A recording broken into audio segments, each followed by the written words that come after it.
Kamusta at magandang araw sa inyong lahat. Sa video na ito, tatalakayin natin ang mga pangunahing proyektong isinasagawa ng gobyerno sa ilalim ni Pangulong Ferdinand Marcos Jr. Mga proyektong direktang nakaapekto sa pang-araw-araw na buhay ng bawat Pilipino. Mula sa ilaw, tubig, kalusugan, hanggang sa infrastruktura, aalamin natin kung paano nito binabago ang ating mga komunidad. Kaya't samahan ninyo ako sa pagtalakay sa mga mahahalagang update na ito. Una sa ating listahan, kuryente. Alam nating lahat kung gaano kahalaga ang pagkakaroon ng reliable na supply ng kuryente. Ang gobyerno ay patuloy na isinusulong ang mga electrification program para mas maraming tahanan, lalo na sa mga malalayong probinsya, ang magkaroon ng access sa kuryente. Ang goal, siguraduhing walang bahay na naiiwan sa dilim pagsapit ng gabi.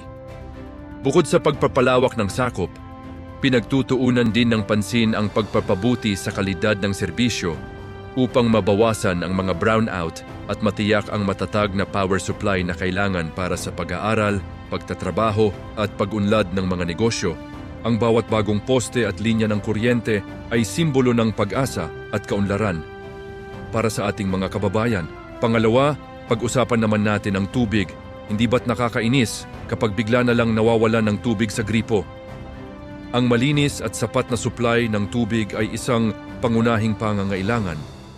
Kaya naman, puspusan ang pagtatayo at pag-upgrade ng mga water treatment projects sa iba't ibang lugar. Layunin nitong magbigay ng mas malinis, mas ligtas at mas maasahang supply ng tubig sa mga lungsod at probinsya. Ang mga bagong pipeline at water treatment facility ay mahalaga para mabawasan ang water service interruptions. Sa pamamagitan nito, masisiguro na ang bawat pamilya ay may access sa malinis na tubig para sa pag-inom, pagluluto at kalinisan. Ang pagsasaayos ng ating water infrastructure ay isang malaking hakbang tungo sa isang mas malusog na pamayanan. Pangatlo at napakahalaga, ang ating kalusugan.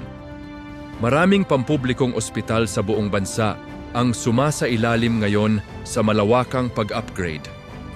Hindi lang ito tungkol sa pag-renovate ng mga gusali, kasama rito ang pagbili ng mga moderno at bagong kagamitan. Mula sa mga diagnostic machine hanggang sa mga kagamitan sa emergency room, ang layunin ay gawing mas mabilis at mas epektibo ang serbisyong medikal para sa bawat pasyente. Kapag may nagkakasakit, bawat minuto ay mahalaga. Ang mas maayos na pasilidad at gamit ay nangangahulugan ng mas mabilis na paggaling at mas maraming buhay na maisasalba.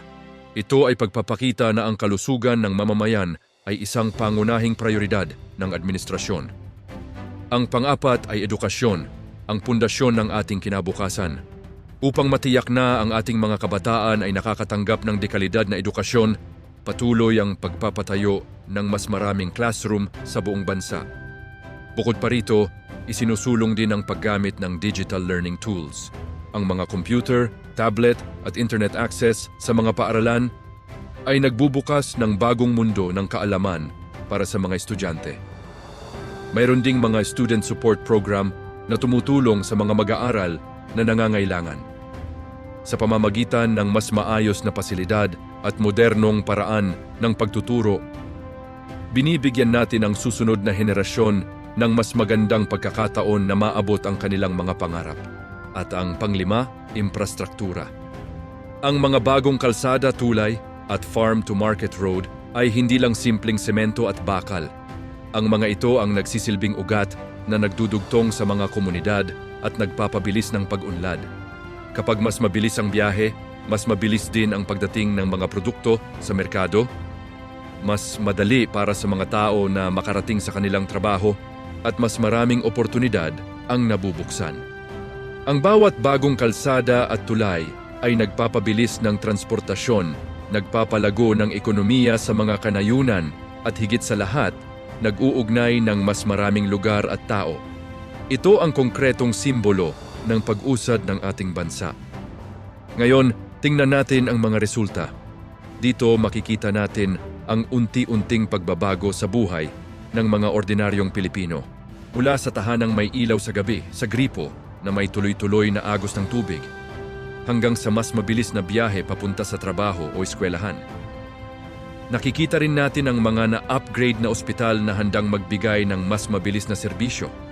Bawat isa sa mga proyektong ito, maliit man o malaki, ay may direktang epekto sa kalidad ng ating pamumuhay. Ang mga pagbabagong ito ang nagbibigay sa atin ng pag-asa para sa isang mas maginhawang bukas. Pero ano nga ba ang sinasabi ng ating mga kababayan? Maraming Pilipino ang direktang nakikinabang sa mga proyektong ito. Nakikita natin ang kanilang tuwa at pasasalamat sa bawat bagong serbisyong kanilang natatanggap. Mula sa mga magsasaka na mas mabilis nang naibebenta ang kanilang ani dahil sa mga bagong kalsada, sa mga magulang na panatag ang loob dahil may malinis na tubig ang kanilang mga anak, hanggang sa mga pasyenteng nakakatanggap ng mas maayos na atensyong medikal. Ang mga ngiti at positibong kwento mula sa ating mga komunidad ang tunay na sukatan ng tagumpay ng mga programang ito. Sa kabuuan, malinaw ang commitment ng administrasyon sa pagpapaunlad ng serbisyo publiko sa bansa. Mula sa kuryente, tubig, kalusugan, edukasyon at infrastruktura, patuloy ang trabaho upang masigurong ang pagbabago at pag-unlad ay ramdam sa bawat sulok ng Pilipinas. Ang mga proyektong ito ay hindi lang mga plano sa papel, kundi mga totoong aksyon na naglalayong iangat ang antas ng pamumuhay ng bawat pamilyang Pilipino. Ito ay isang patuloy na paglalakbay tungo sa isang mas maunlad na bansa para sa ating lahat. Ngayon gusto naming marinig ang inyong boses. Ramdam mo na ba ang mga pagbabagong ito sa inyong lugar? Anong proyekto ang pinakagusto ninyo o anong serbisyo pa ang inaasahan ninyong mapabuti? I-comment lang sa ibaba ang inyong mga saloobin at karanasan. Huwag ding kalimutang i-like ang video na ito, i-share sa inyong mga kaibigan, at mag-subscribe sa aming channel para sa higit pang mga update tungkol sa pag-unlad ng ating bansa. Maraming salamat sa panonood